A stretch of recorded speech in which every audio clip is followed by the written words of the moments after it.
It's the weekend and you have financial questions that need answering. That can only mean one thing. It's time for Jill on Money, the show that takes the mystery out of your finances. Here's your host, Jill Schlesinger. Welcome, welcome. Thanks for tuning in, spending some time with us. It's Jill on Money, the program that takes the mystery out of your financial life. If we are doing our job well, I'm here with Mark. Mark's baby is not yet fully on staff, not ready to come out and do the show with us, but we'll get him on the mic anytime soon. Mark is accusing me of violating some sort of child labor laws. He's going to be the mascot. We need a picture of him on the website. Mark. Yeah. Mark put his diaper on his head, so he sent me that picture. It was great. All right. It is the program that takes the mystery out of your financial life, and we are broadcasting live from the Capital One Bank Studios. Capital One Bank Studios here in New York. Kind of cool. If you've got a financial question, the easiest way to get in touch with us is to send us an email. Ask Jill at jillonmoney.com. Ask Jill at jillonmoney.com. We've been getting a ton of questions about Roth IRAs and traditional IRAs because I wrote an article about it. Mark, did we put that on the website? Yeah, we did. Okay, so you might want to check that out if you do have a question about conversions, or you can give us a call. That is what Richard did. He is on the line from Long Island, New York. Welcome to the program. Are you an Islander fan? I'm a Ranger fan. A Ranger fan on Long Island? Blasphemy. I was born in Brooklyn. All right. You know and there what? were no It's Islanders tough. when I was born. Yeah, I know. That's true. There are a lot of people like that. I'll give you a little pass on that. So tell me, how can I help you? My question revolves around converting a traditional IRA to a Roth. Okay. And whether it's prudent to do that now and delay my Social Security and pay the taxes all up front, or do it, or just collect my Social Security now and just pay the taxes when I get my RMDs. Okay, let's do a little backup. Tell me a bit about yourself. So first of all, how old are you now, Richard? I'll be 66 in September. Okay, great. And are you single or married? I am married. And spouse is how old? She's 66. Okay. Are you both retired? Yes. Okay. How do you support yourselves right now? What kind of income? I get a New York State pension. Nice. My favorite type of pension, by the way. And mine, too. Exactly. And how much is that pension? The pension comes to $84,000 a year. Great. And how about your wife? Does she also have a pension? She collects Social Security. Okay. And how much is her Social Security? Right now, it's a little over $7,000 a year. Okay. And so if you look at the combined amount, the 84 plus the 7, and you pay your taxes and you pay your bills, is it enough, or do you need more cash coming in on a weekly, monthly basis? No, that's enough. All right. So this covers all of your needs. Yes. Okay. That's fantastic. How much money right now is in the IRA account that you would consider converting? Well, we have two accounts, about $35,000 in annuities and about $35,000 in a brokerage account. Okay, but they're both labeled. They are both IRAs. Both traditional IRAs, yes. Is the annuity, could you do anything with the annuity right now, or is the annuity locked in because of fees? No, they're, we can cash them at any time. Okay, great. And so it's interesting because is there any reason that you would think, maybe because of a health history in your family, that you would not be the kind of person who's going to live a long life, or are you basically healthy and decent history there? Basically, yes. Okay.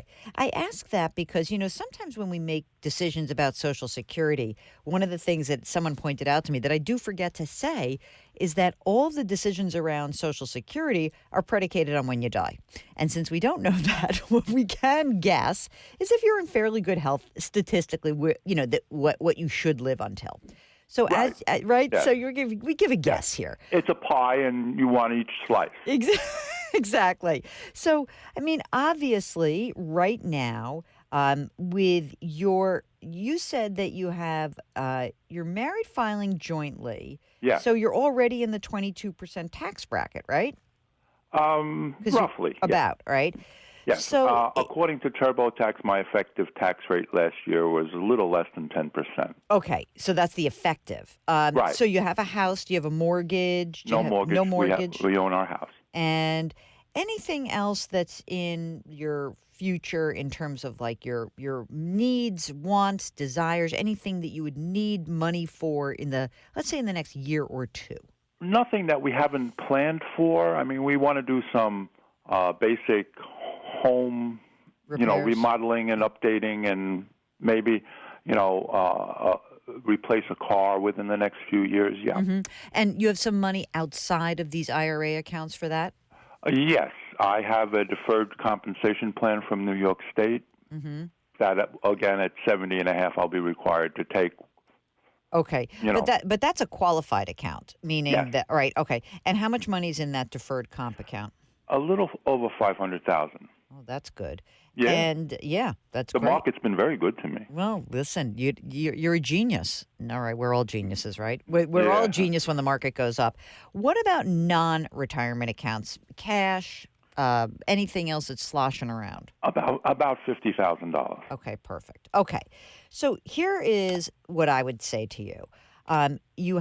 Remember, when you convert, you really do need to have the tax to pay for that conversion outside of retirement, because the conversion numbers just don't work as well unless you have cash to pay that. Now, the good Right. news is Okay. you do.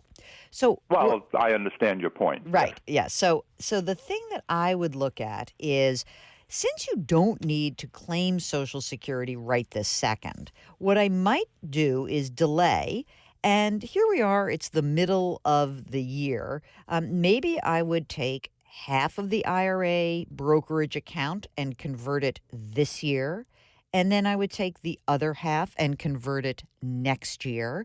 And then the annuity account, you may want to use that. You may want to convert it, but I do want a bit more information about that annuity. But I think that converting right now, if you keep your income under $168,000 or so, you're going to stay in the 22% federal tax bracket. But I think if you have half of the amount that you convert this year, half next year, you can use the cash from your non-qualified accounts to pay the taxes and delay that Social Security, hopefully, until you're 70. Then you get that 8% a year. So that's the advice, Richard. I hope that helps. A slow conversion and a delay of Social Security. All right, now, if you've got a little time in this break, you're not driving, go to our website, JillOnMoney.com, and there you can subscribe to our podcast. It's called Jill on Money. You can also get it on Apple, Stitcher, Radio.com, Google Play, anywhere else you find your favorite podcasts. Go check out Instagram. I have requested that Mark put a picture of me and the Prince of Jill on Moneyland, Theo. Jill and Theo on Instagram. Go check it out. Mark's going to post that picture. You can see the cutest baby ever, at least the first one.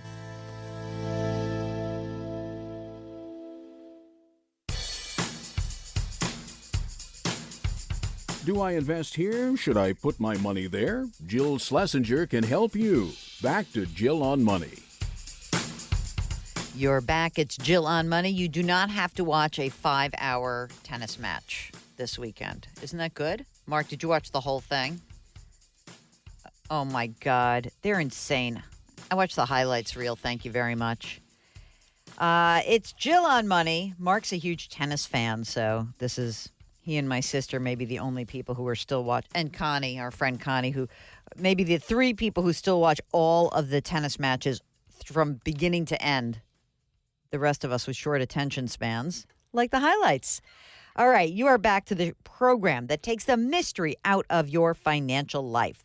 If you have a question, just send us an email. Ask Jill at jillonmoney.com. That's what Liz did. She is calling from Buffalo. Liz, I can still taste those buffalo wings from Swannie's when I say the word buffalo. I'm so happy. How are you? I'm good, thanks. What's going on? I'm good. What can I do for you? I just was curious. My husband and I have been saving for retirement for a number of years, and we are both 57, and we plan on retiring at 65. Mm-hmm. We have about $1 million in our combined retirement accounts, and he has a pension plan. I'm not sure if we have enough, if we should postpone retirement a little bit, or where we fit in relationship to where we should be. Okay, makes sense. So, first of all, let me ask you, how much money do you think you need in terms of your retirement income?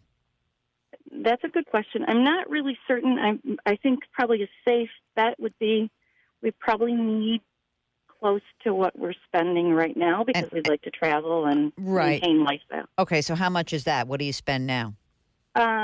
So our monthly expenses would probably be in the neighborhood of, I'm going to say, about between $7,000 and $8,000, including everything, mortgage, everything. All in, right? Like, Yep. this is, and that would be a good life for you guys, right?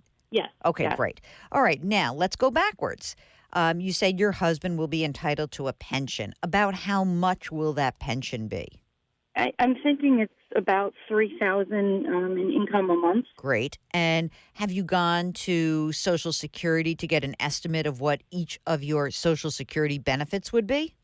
I have, and I don't have that information handy. I don't really recall. We've both been working our whole lives and had fairly good income, so it's a pretty decent amount of money. Do you happen to know whether? Well, let's do this. How much does your husband earn, approximately? He earns about $90,000. Okay, great. And you? Right now, about 60. Okay, terrific. That's great. All right, so I'm going to guess that between the two of you, Mark, what do you want to use for Social Security? $4,000 a month, more combined, 5? All right, we're going to see, maybe it's $5,000 a month. Let's say 4 just for the heck of it, just in case your earnings are not all like your 10 top quarters. Okay, so you basically, in terms of your husband's pension and both your Social Securities, pre-tax, have $7,000 or $8,000, but you need post-tax money, right? Mm-hmm. Okay, so we need to get a little bit more. I think we need to grab maybe like a couple $1,000s every month from your savings and investments, because obviously when you pull, you get a pension, you get Social Security, you're going to have to pay tax on this. And so I think you're going to need a couple, which is fine because, like you said, you've got $1 million combined in your retirement account. So I think your retirement income needs should be covered. Okay, now, total separate question. Should you keep working longer? That's different.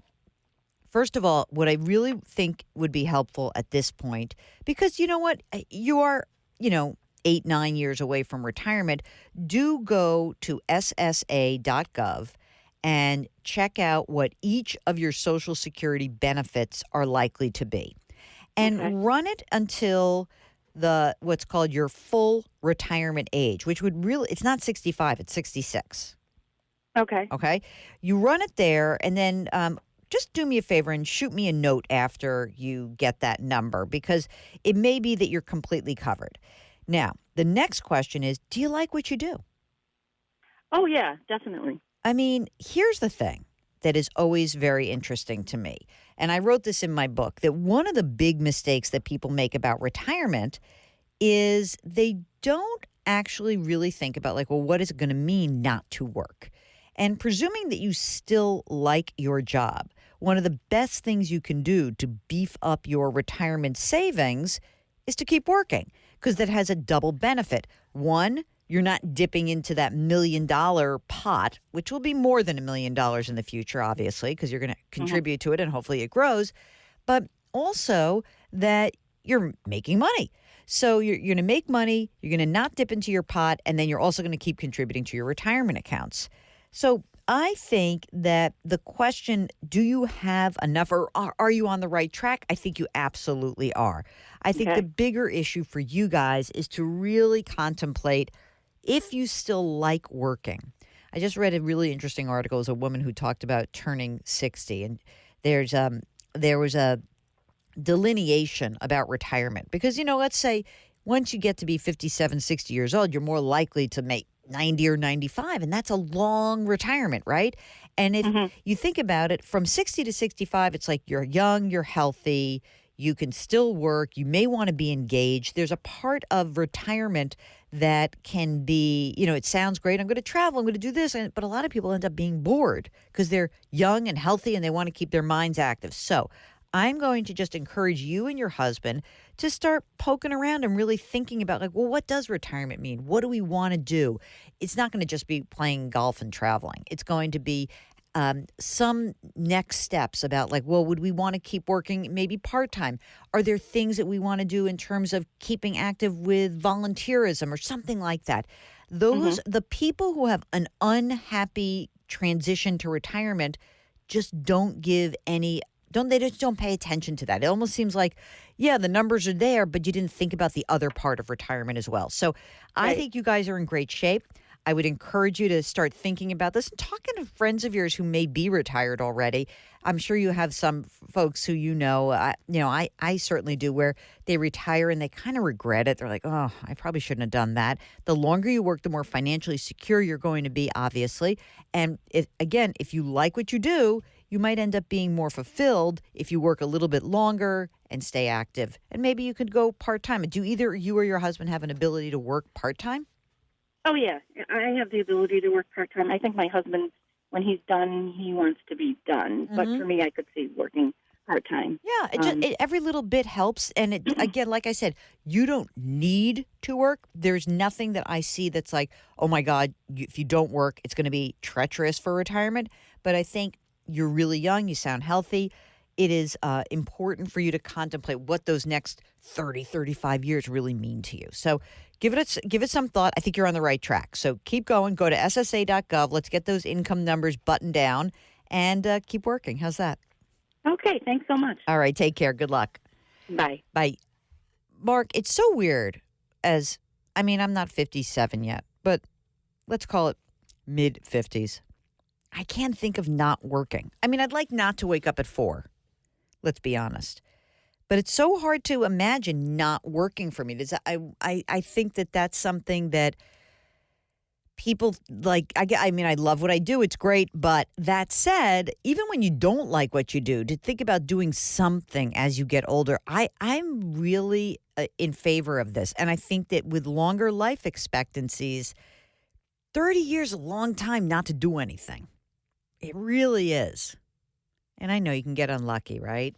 But think about these retirement. That is, I cited a part of my book, The Dumb Things Smart People Do With Their Money. One of the dumb things is that people spend too much early in their retirement and they don't work long enough. And of course, that they don't actually contemplate what retirement really means.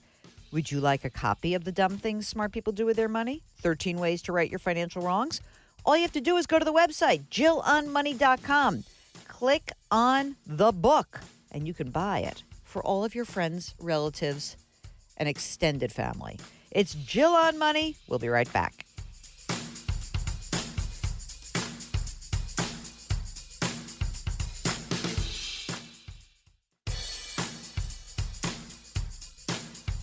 Follow Jill on Twitter and Instagram for more personal finance content. Just use the handle @JillOnMoney.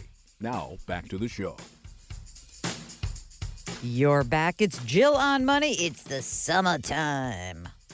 I know a lot of people don't like focusing on their money during the summer. I do. It's a time where you got maybe a little free brain power. You ever notice this? While you're on vacation, sometimes if you do actually shut down, you can find yourself feeling like new thoughts. You can find yourself being more creative. You can actually have the bandwidth to to actually think of something besides all the stuff you have to do every single day. So that's why it's kind of fabulous. This is the program that takes the mystery out of your financial life. And we just have lots of ways for you to get in touch with us. But here are the 2 easiest ways. You can send us an email. Just do this. Ask Jill at JillOnMoney.com. Ask Jill at JillOnMoney.com. Or if you're on the website, JillOnMoney.com, then you can actually, like while you're there, go to the top of the website. And on the upper right side, there's a little contact us button. It's fabulous. Of course, every time you log on, it's going to say subscribe to the Jill on Money newsletter. And you should, because it's free. And we put this, when I say we, I really mean Mark. I don't do anything with this. You see, of course I read it. I get it every Friday. I like to see what you curate. But notice I don't comment on it. I always think you do a great job curating what is the best stuff. Of course I read it. Come on. It has my name on it. Okay, while you're on the website, again, contact us button. But you know what else is there? I love the resource tab. If you click on that, there's all sorts of stuff there. And if you have something you think we should add to our resource tab, let us know. I just love the disclaimer down at the bottom also. I forgot we put that there. All right. Let's do some questions. It's all about you, ladies and gentlemen. Here is a question from Sharon. Oh, that's a great question. Is it wise to do business with a CFP professional located clear across the United States? A person whom my husband and I have never met came highly recommended to us. And while I trust the person who recommended him, I'm not certain I feel comfortable doing business with someone so far away that I have not personally met. I realize a lot of business is done on the computer internet, but being an older investor and conservative about what I want to do at this stage in my life, it makes me nervous. Do you have an opinion about my reservations? I feel like if you have any kind of reservation, don't do it. So, when I meet with people who say these kinds of things, I say, it's all about your comfort.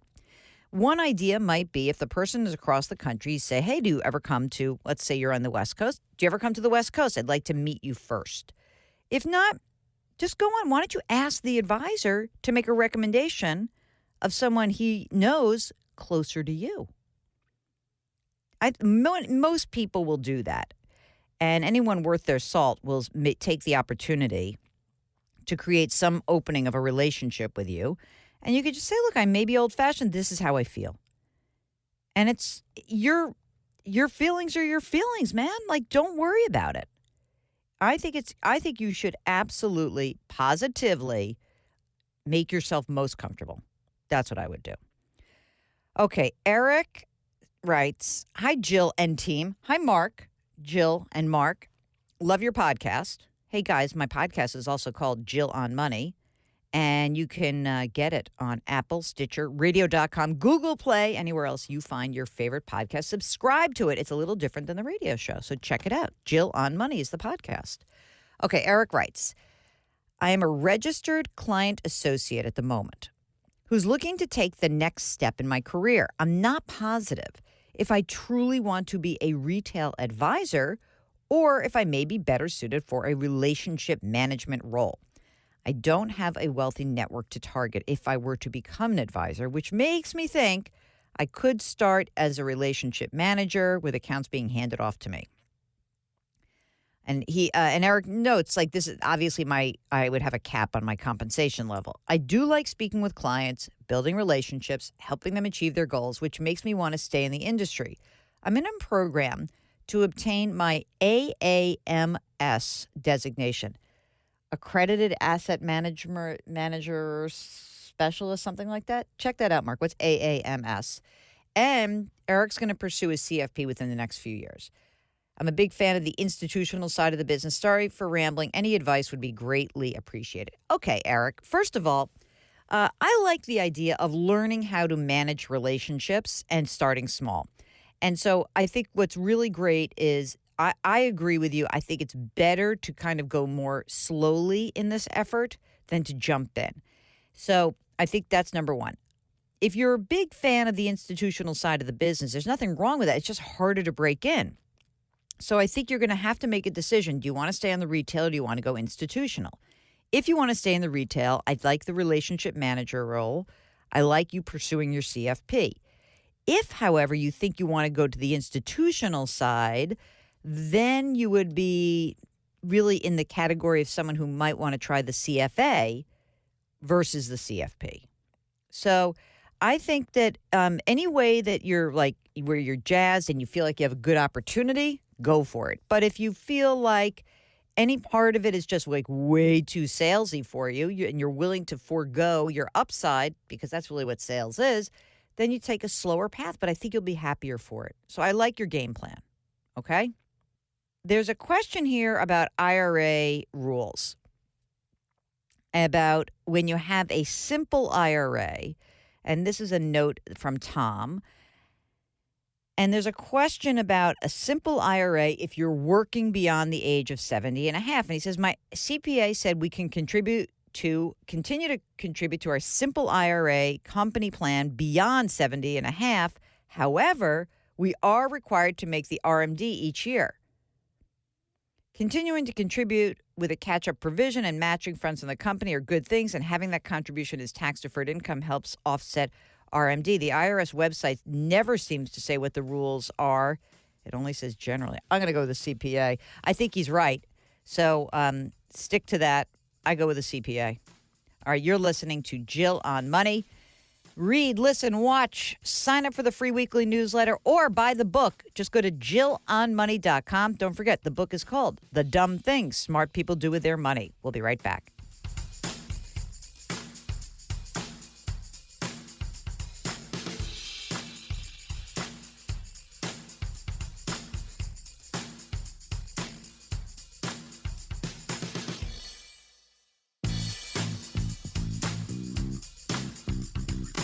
Welcome back to Jill on Money, where Jill Schlesinger takes the mystery out of your finances. You're back. It's Jill on Money. If you've got a financial question, give us a holler. Very easy to do. Send us an email, askjill@jillonmoney.com. Sometimes people just write in about stuff that I am writing about on my column. I have a column through Tribune. I usually post the column on my website, but maybe check out your local paper. We'll see if they carry it. This is a note from Ted, who says he enjoyed my recent article, and it was about the solid jobs report justifying Jerome Powell's case for doing nothing in the Federal Reserve. And Ted says, I'm glad you included the U6 number.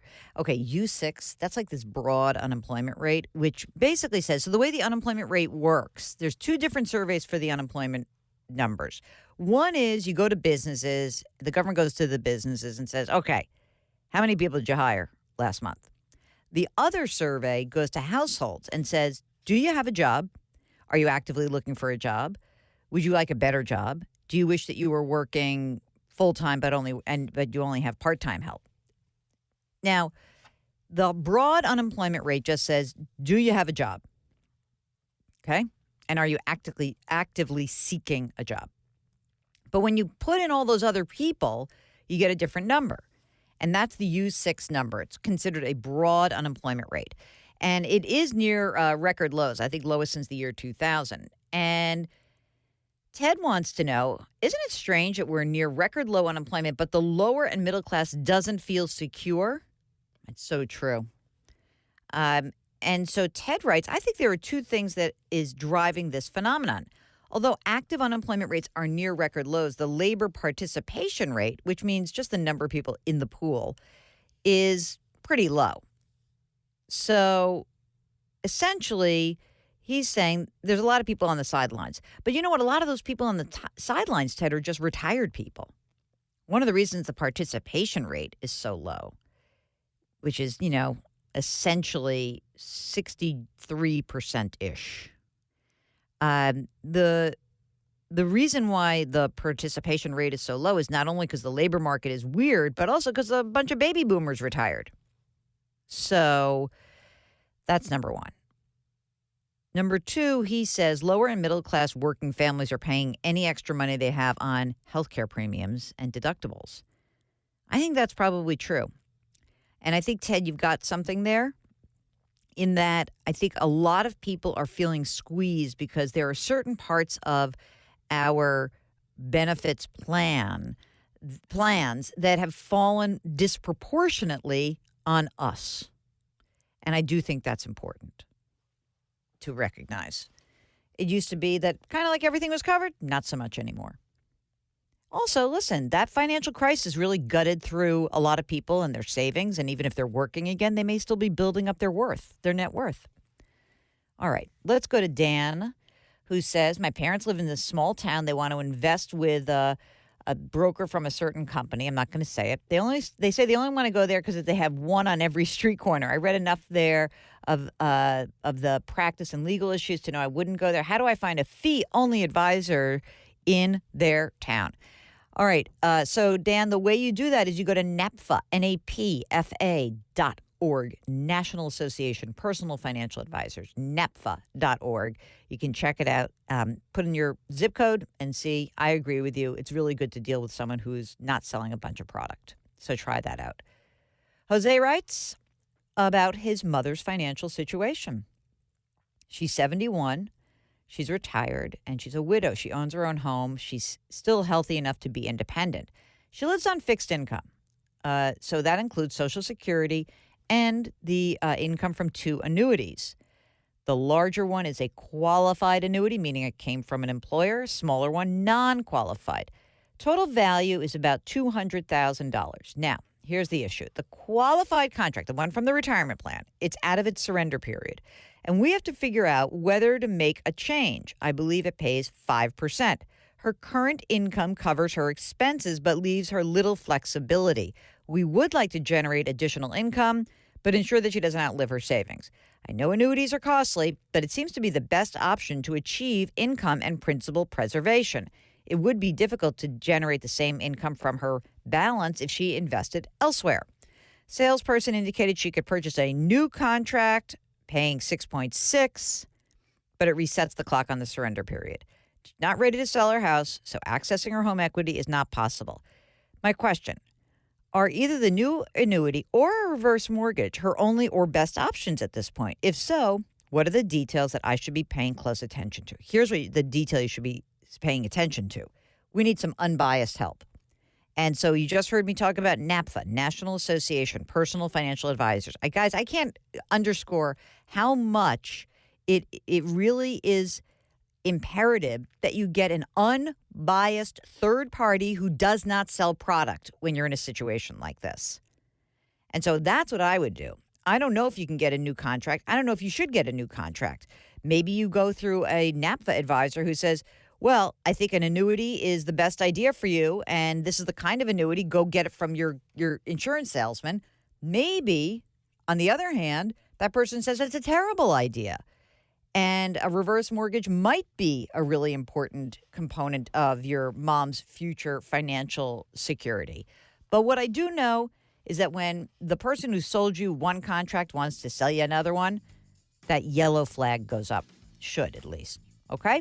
It's Jill on Money. When we return, more of your questions. We'll be right back.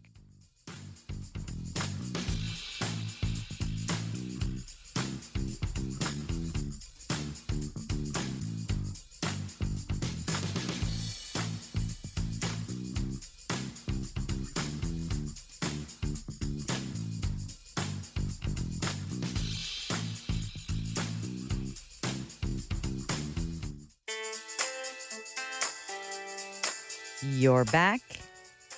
It's Jill on Money. We are broadcasting live from the Capital One Bank Studios here in New York. How much fun is that?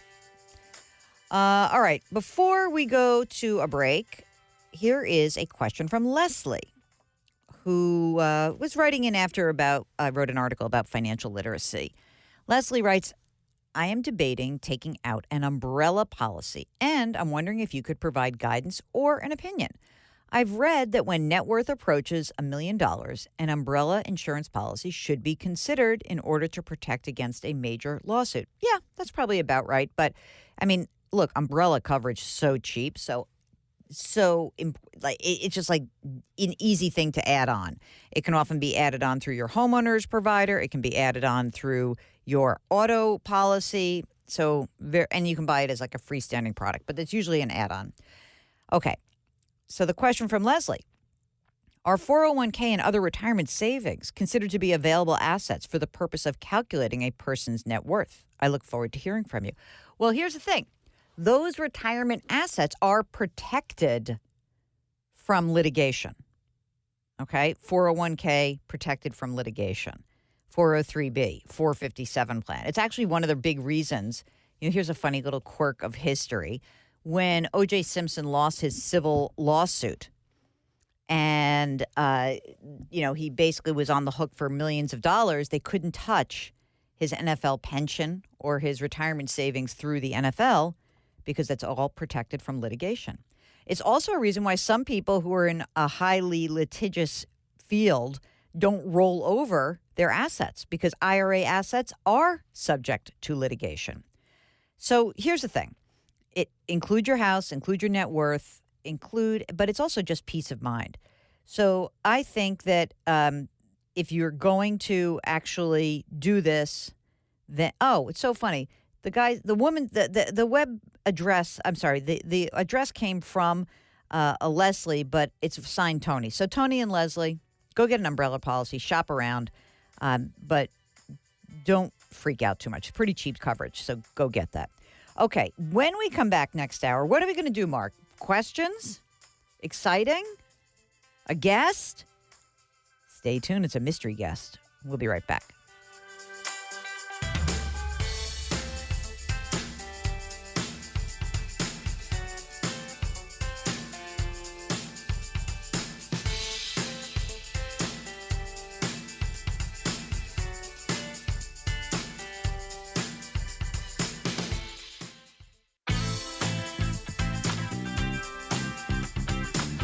It's the weekend, and that can only mean one thing. You're listening to Jill on Money, the show that takes the mystery out of your finances. Here's your host, Jill Schlesinger. Okay, you are back. It's hour number 2 of Jill on Money. We are broadcasting live from the Policy Genius studios. Policy Genius is the easy way to compare and buy insurance. It's so easy. Just go to policygenius.com and check it out. All different kinds of insurance. Not just life. So I'm very impressed with those people from Policy Genius. Okay, now it is summertime, and that means that you are ready for maybe a little vacation. We've got the perfect guest, Seth Kugel. He's a travel writer. You may have seen him in the New York Times. He writes the Frugal Traveler. He's got a book that's called Rediscovering Travel. He's so interesting. And so we are lucky to have him. Mark hunted him down. I don't know how you got him, but you got him. Anyway, great interview. Here we go. Summer travel, Seth Kugel. It's Jill on Money. When you think about travel writing in general, it sometimes can be kind of boring. So how do you make it exciting? To me, travel writing now is all about your personal experience. If you want the facts about where to go, it's all online. You just Google it. You look on TripAdvisor. You look on Booking.com for the hotel, and you read all the facts about it.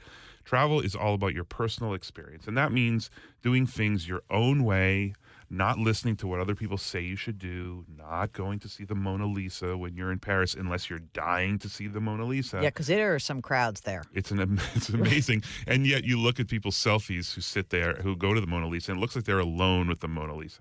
A lot of the stuff we get from travel marketing is kind of a lie. I mean, they want you to go to they want to go to Venice and Paris and do the most typical things and go to the Caribbean and sit in a resort. Travel is really about getting out into the world, meeting people, or seeing marvelous nature, but not surrounded by a bunch of other travelers. So I always advocate, I'm not saying you need to go off to the most obscure village where there's never been any tourist ever, although that is a lot of fun, and I have done that. I'm just talking about getting a little bit away from the mainstream travelers and stop posting so much on Instagram and thinking about the people who are back home and getting out there and doing what you want to do, thinking about, like, what do I want to get out of this trip? Do you love food and eating? A lot of people do. So, center your trip around markets that sell exotic fruits, or about great bakeries in the place where you're going to. I mean, Colombia, for example, is a great country to eat in bakeries. People don't know that Colombia has great bakeries. Well, I have to admit, I live in a Colombian neighborhood in Jackson Heights, Queens. Which also has great food. It has great food. So there's a ton of Colombian bakeries I go to all the time. Here's a little, I just was in Prague in the Czech Republic doing a story. And I am a total beer snob in the United States. Really? I always have IPAs, Okay. India Pale Ale, because I think it has more flavor than regular beer. And I used to drink regular old lagers in the U.S., and then I just got to be, I guess, snob. I'm a little bit of a snob, I'll admit it. Own it. But then in Prague, everything's Pilsner, and I loved it because they just have it. It's so fresh. It's so well made. And I turned into a Pilsner snob being in the Czech Republic, and my trip really turned out to be focused around beer. Of course, I went to Prague Castle. I ate a lot in these traditional sort of former communist cafeterias, which were cool. But what I remember about the trip is going to be, I've sort of been turned on again to another kind of beer, which will impact my day-to-day life. And it is really what you want. You want to come back from a trip. A lot of people think, I'm just going to go relax. But what you want is a trip that changes your life in some way. It doesn't have to be a huge change. It doesn't have to be like a new career or anything like that. But some way that, at least in a little way, it changes your life. Like, I appreciate a new kind of beer, or I've made some new friends, say, in a village somewhere. When you write an article about the experience, talk about the feedback that you get from the readers, because I think that so many people are striving for the experience, but they struggle to say, like, okay, I've got my guidebook and I got to check these things off. How do you suggest they balance that? One of I think it might be my top piece of advice of all time is, of course, you want to plan your trip and you want to look in the guidebooks and look online and read reviews and all that kind of stuff.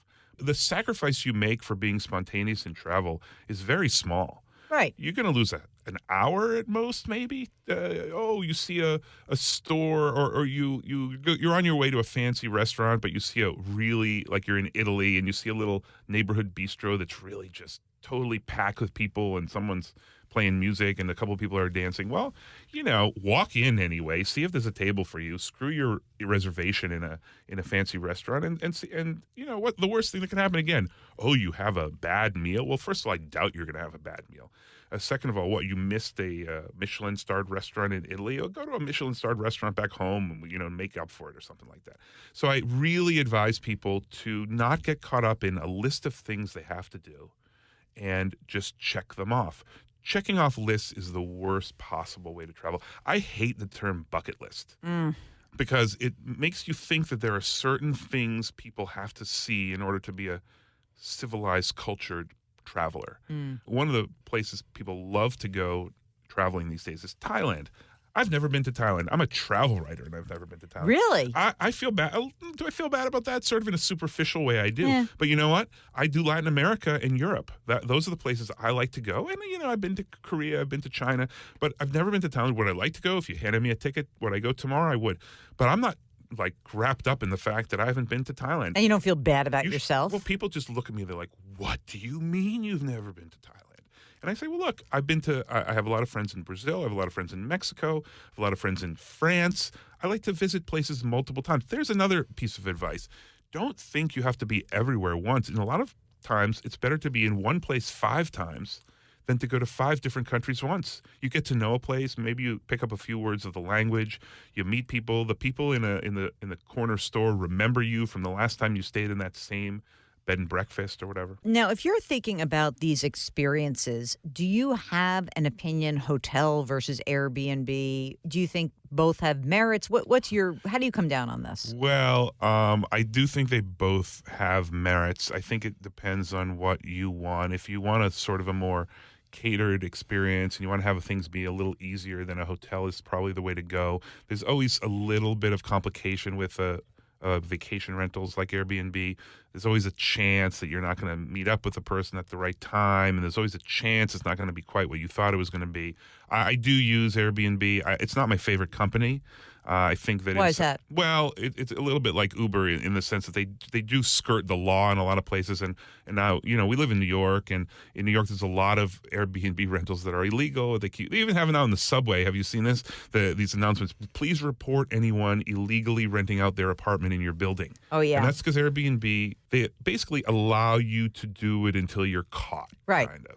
And I don't like that. It impacts. I was in a neighborhood in Lisbon. I stayed in a wonderful Airbnb. It's great. Basically, it's great for travelers. It's not always great for the people living in the city. That's the problem. But if you're a traveler and you have no conscience like me, you do the best thing Stop for you. it. I'm just kidding. But Airbnb is it's a great idea for a company, and it's been very successful. And the reason is it is cool to stay in a residential neighborhood. So all other things being equal, I'd rather stay in an apartment or a house in a residential area close to the touristy area where the attractions are than to stay in a hotel. But there's no doubt that being in a hotel, you're much more taken care of. Okay, more travel tips ahead with Seth Kugel. It's Jill on Money, and during the break, why don't you hop onto the website, jillonmoney.com, and check out my new book, The Dumb Things Smart People Do With Their Money, 13 Ways to Right Your Financial Wrongs. We'll be right back.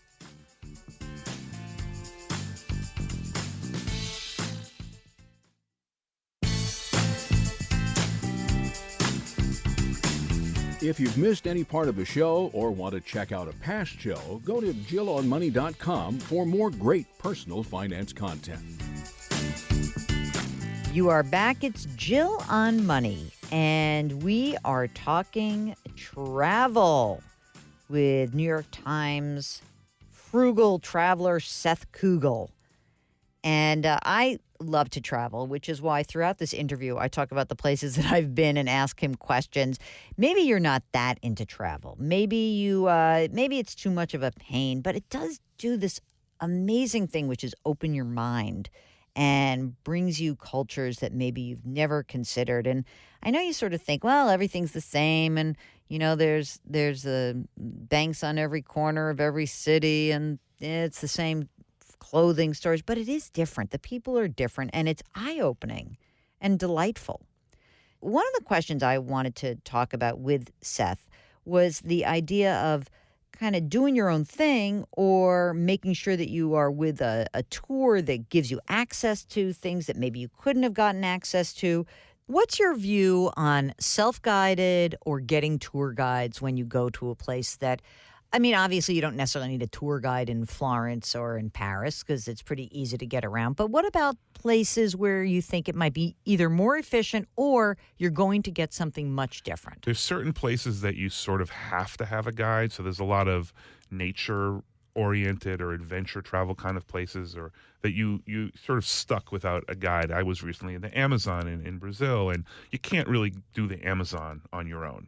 First of all, it's dangerous. Second of all, you couldn't get to the place. I had an amazing 4 kilometer, 2 mile, whatever that is. Kilometers, miles. It's so confusing. We never went metric. It was about a 3-hour walk through a rainforest, like a real primary forest, with a guide who was part indigenous, showing us what all the plants were and sort of chopping at the bark with his machete so we could see the little milky substance come out, and he'd say how he'd feed it to his kids and stuff like that.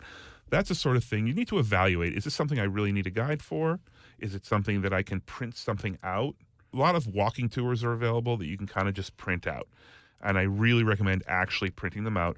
And you can get a lot of information that way, and that's kind of fun. You're wandering, you're following a map. And then there's other places you can just kind of, walk around on your own. Food tours is a good thing to do. I'm not really big on full package tours where you're being taken everywhere by a guide. Some people like that. It's fine. But you do just have much less incentive to talk to anybody. So we know that so many Americans don't even take the allotted vacation time that they get. First of all, a bunch of them don't get vacation time. So, right. you We're the don't. only country, We're the only developed country yeah. that does not have mandatory vacation time. And the average working employee gets about 2 weeks off. But even that, even if you get the 2 weeks, Americans don't take their time. Why is that? What can we do to help the change? I mean, some of them will just say, I don't have enough money to travel. So what's your answer to that? Right, but you could take the time off in your own city. That's or what your I own- think. Or drive to the nearest, everyone, well, not everybody, but most people live within driving distance of some interesting place, whether that be, a cool historical town in Texas or Minneapolis or, Seattle or a national park or something like that. Of course, you have to have a little bit of money to do it. But not taking your vacation is just, it's total insanity. And depressing. It's depressing. It's one of the things where if you really think you're that indispensable at work that you don't want to take any vacation, something's wrong in your company or something's wrong with you. Take the time during the year to show someone else how to take over for you for 2 weeks and then just go. You don't have to travel, but you just take the time off and, read a book at least. Or Right, something relax. like that. Just relax. Most countries, and these countries are countries that work out okay. They have 30 days of vacation or 20 days of vacation, and people really take them. And guess what? The whole place doesn't fall apart. Yeah. Let's talk a little bit about how to prepare to go on vacation. In other words, how do we disconnect? Because to have this experience, to say a guide for the globally curious, if you want to be globally curious, you have to be present. Yeah. And checking your phone every 16 minutes is not going to help you. Well, first of all, I have a whole appendix in my book. It's called travel mode. I compare it with airplane mode. Like in airplane, you turn on airplane mode so you don't interfere with, or whatever. Whatever baloney that is, right? I believe in something called travel mode, which doesn't exist, but you can sort of enforce it upon yourself. There's certain things you shouldn't do when you're traveling. You should not be posting to Instagram or Facebook or Twitter or whatever while you're in a place visiting a museum or visiting sites or whatever. You should wait until you get back to your hotel. Well, if you have to post, wait until you get back to your hotel. So in my imaginary world where travel mode exists, it actually has a GPS function that doesn't let you post to social media unless you're in your hotel. That's the sort of thing I would recommend because it's distracting. It's a pain. Also, I don't know why people feel the need to show where they are in real time. Whatever happened to like coming back home and telling a story about where you were? I think that you are showing your age, sir. Throwback. Well, I'm not saying that you should have a slideshow and invite your neighbors over. Really, that really is horrifying. We're talking like It's 1980s or something like that. But your friends do not need to know where you are at that exact moment. How about a little throwback Thursday a couple weeks later? That's a modern thing. I don't think there's any reason at all to be looking at text messages or emails or anything. Tell the few people who might need to get in touch with you, call me. Yeah. I'll pick up a phone if I'm actually receiving a phone call. If not, I'm going to check it once a day. Right. It's probably not reasonable to ask people to leave their phones in the hotel. That used to be reasonable about 10 years ago. Or now you need Google Maps in case you get lost, right. That sort of thing. That's okay. But maybe don't get a data plan for being abroad. So you have to go to a restaurant and hook up to the Wi-Fi or something like that. Right. Even that, it's still hard to get a data plan in some places and it's expensive. But within about 5 or 10 years, that's not going to be the case. You're going to have data everywhere you go. Your phone is going to work everywhere you go. So don't turn it on.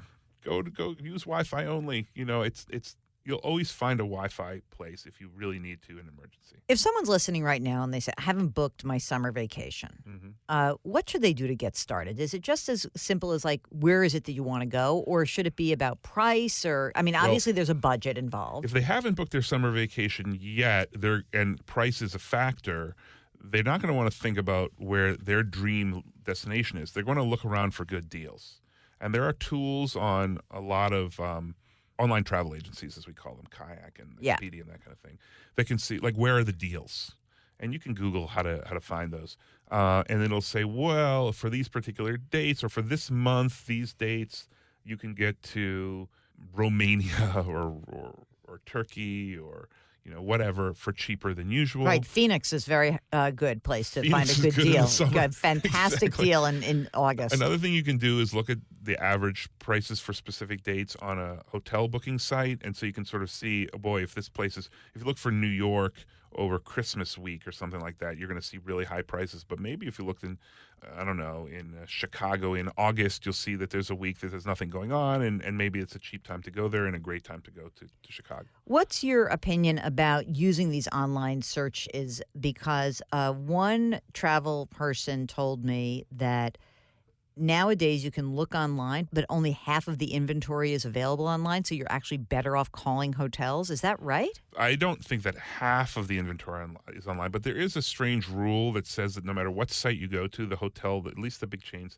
they sort of say the only way you can get listed on Booking and Expedia and Hotels.com is by having the same price available on your own site as they do on Hotels.com. And they have to pay a commission to Hotels.com. So if you call them and say, are there any better places? Some places, especially small hotels, will be like, yeah, we can give you a 10% discount because you're both making money. You're cutting out the middleman. But they're not allowed to put that online. Sometimes they put it online because nobody's super monitoring that. But yes, so calling a place is a really good idea.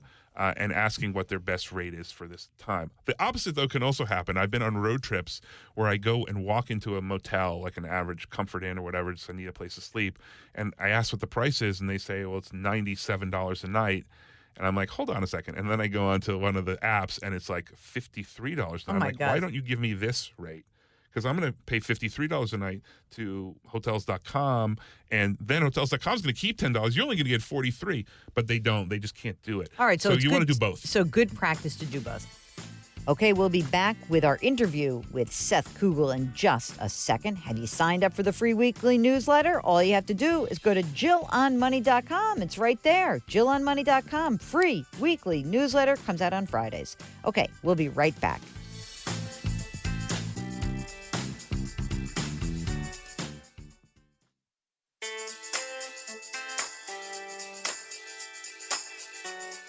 Twitter, Instagram, Facebook, YouTube, she's all over the place. Go to JillOnMoney.com to find it all.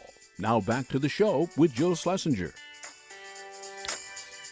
You are back. It's Jill on Money, and we're talking about traveling. And we've got an expert, Seth Kugel, who is fantastic. He's a travel writer. You've probably seen his stuff in the New York Times because he writes the column Frugal Traveler. He just did a great piece a couple weeks ago in the travel section of the Sunday edition, and he talked about eating in Queens, New York, which has just a zillion different kinds of people who live there. So very cool.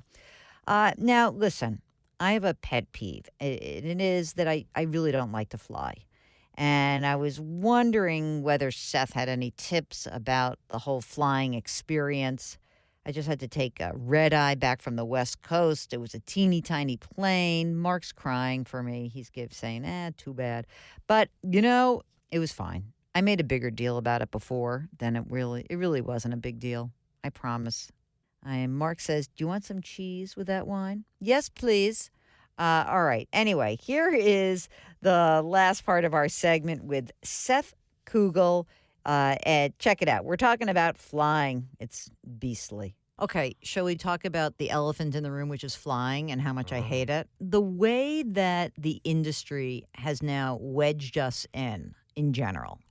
Was it on the Times where I read an article about why you cannot sleep in business class seats because the way they have engineered them is actually not the way most people sleep, which is they give you room at the head but not at the waist. I did write a column called The Frugal Traveler for 5 years, so I'm not used to business class. So I'm sort of Let me just say this. Cry me a river kind of. Okay, I get it, but just flying in general. Oh, it's horrible. I mean, there's a few things I would say about that. First of all, don't fly multiple times in one trip. But don't say I'm going to go for 3 weeks to Europe. First I'm going to go to Paris, then I'm going to go to Greece, then I'm going to go to, Berlin.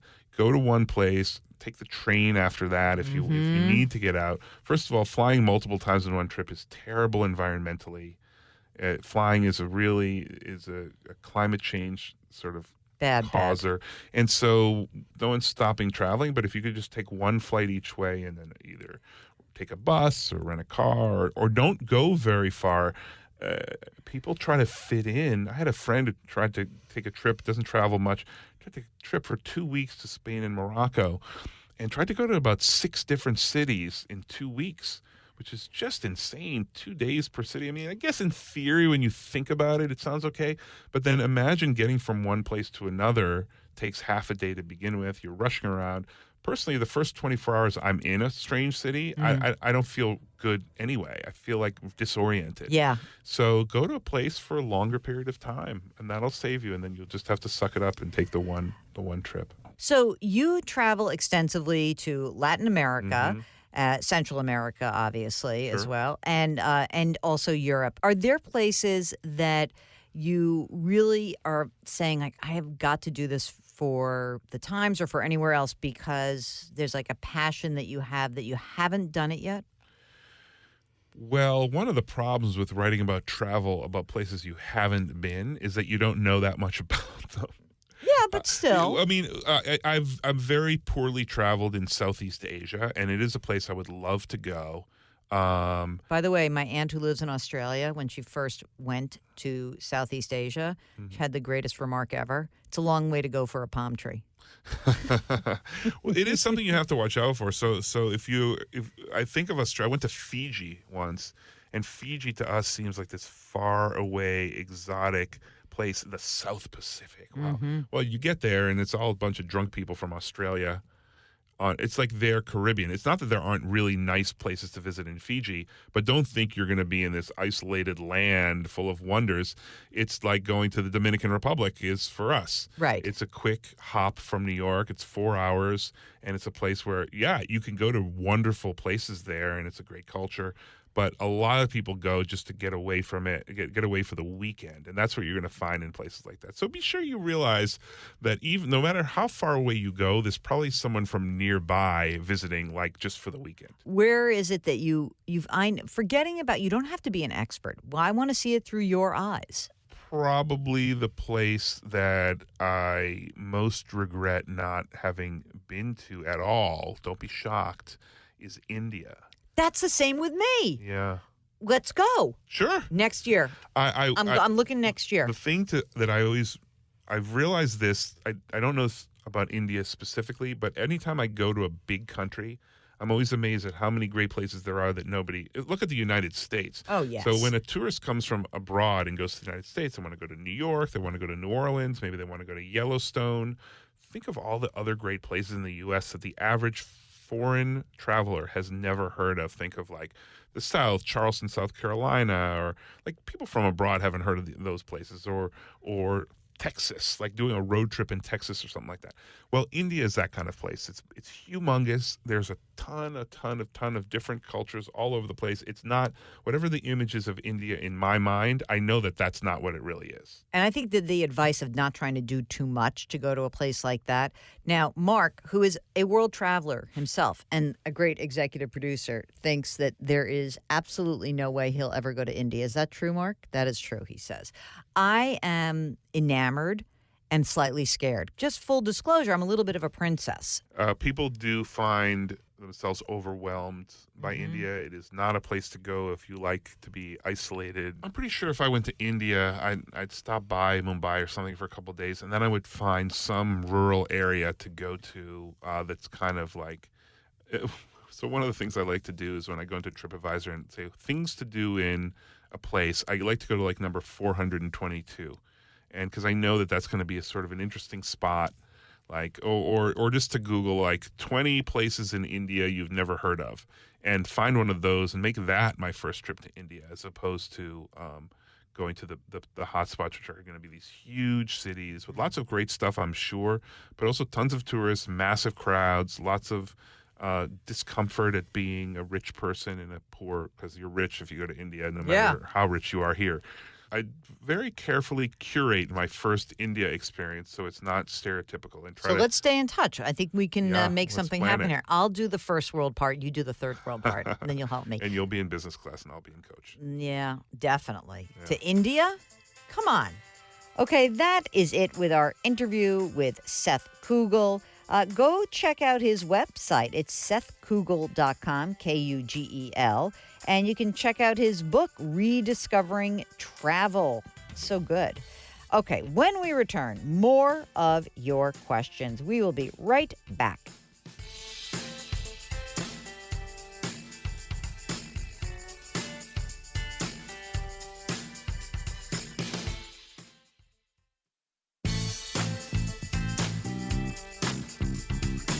401ks, IRAs, refinancing, she covers it all. Back to Jill on Money with Jill Schlesinger. You're back. It's Jill on Money. If you've got a question, we'd love to hear from you.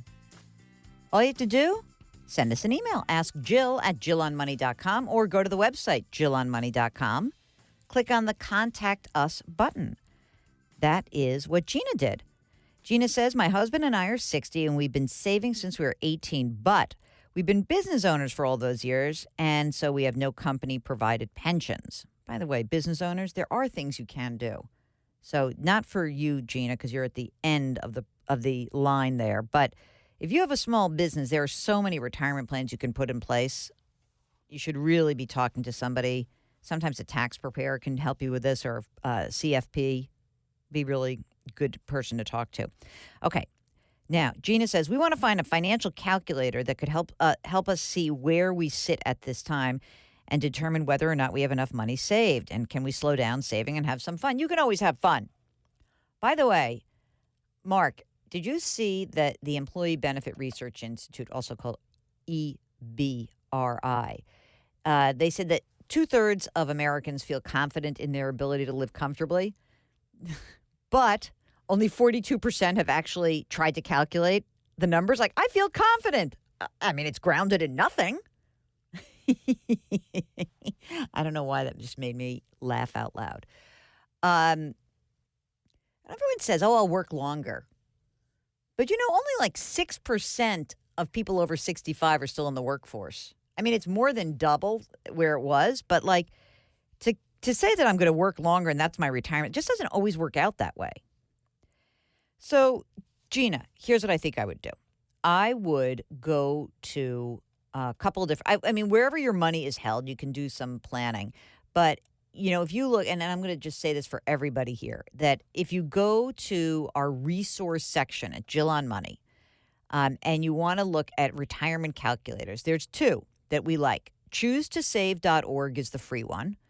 But the one that is probably a little bit more customizable is called esplanner.com. esplanner.com. It's a paid site. It's not a ton of money, though. And so it can help you with your analysis. It's for, by the way, it was created for both financial planners and individuals. So you might want to, it's called America's top-rated personal financial planning software. But I think it's a good place to start. And if you need some help, you can always get an advisor. I think that would be a really smart thing for you to do. And that's where you can see whether you're on track or not. Okay. So I wrote a financial dictionary for some stuff for, Financial Literacy Month. And here is Stephen, who writes in, I know Stephen. I couldn't find a letter. I couldn't find X.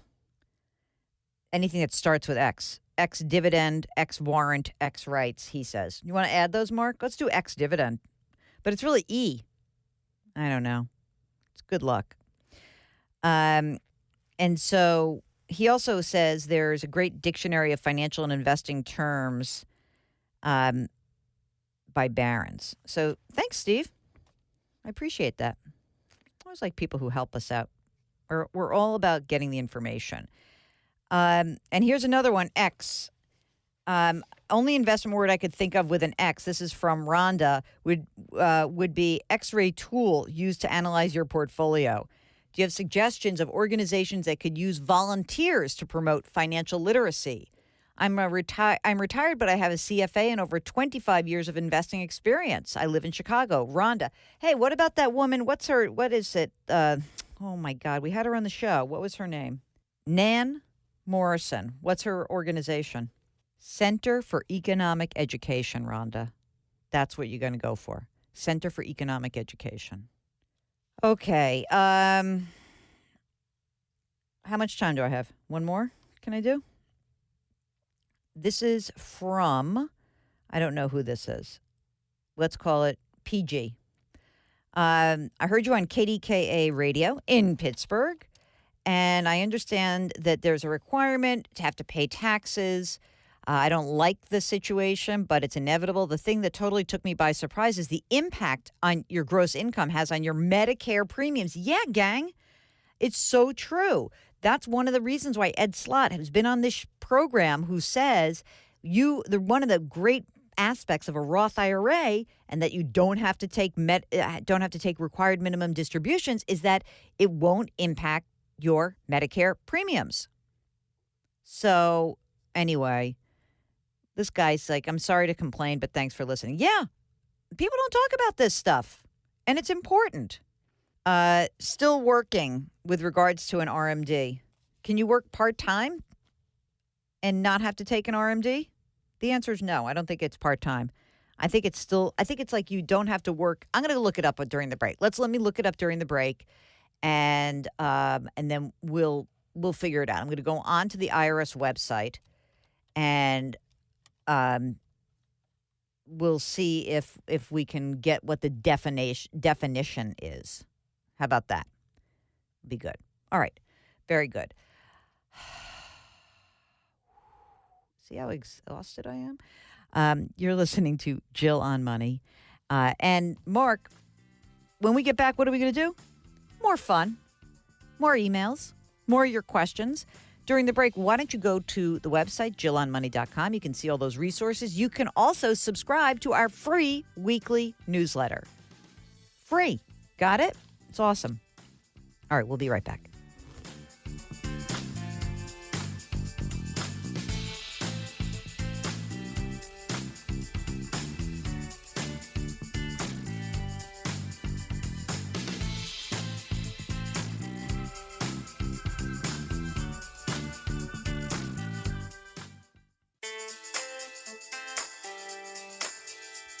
You're back. It's Jill on Money. And if you've got a financial question, we'd love to hear from you. Okay, so Tom wanted to know about, before we went to the break, wanted to know about required minimum distributions. So here's the deal, Tom, and everyone listening. If you're over 70 and a half, there is a rule that you got to take money out of your retirement account. Now, the thing is, there is no exception for IRAs. Once you reach the year you turn 70 and a half, you've got to take a required minimum distribution from your IRA. But there is a still working exception, but it only applies to your current employer. So it is really about your current. So this is really important. If you are participating in the retirement plan where you work, and if the plan allows, you don't have to take an RMD from that plan until the year you retire. And it does apply to most employer plans. Okay? It just doesn't say that. It just says still working. And that's the deal. So you have to take it for your IRA. You don't have to take it if it's your current plan. So I think it's as long as you are working in a place where you still have that retirement account. I don't even know if you have to contribute to it, which is interesting. So try that on for size. Hopefully that helps you out. Okay?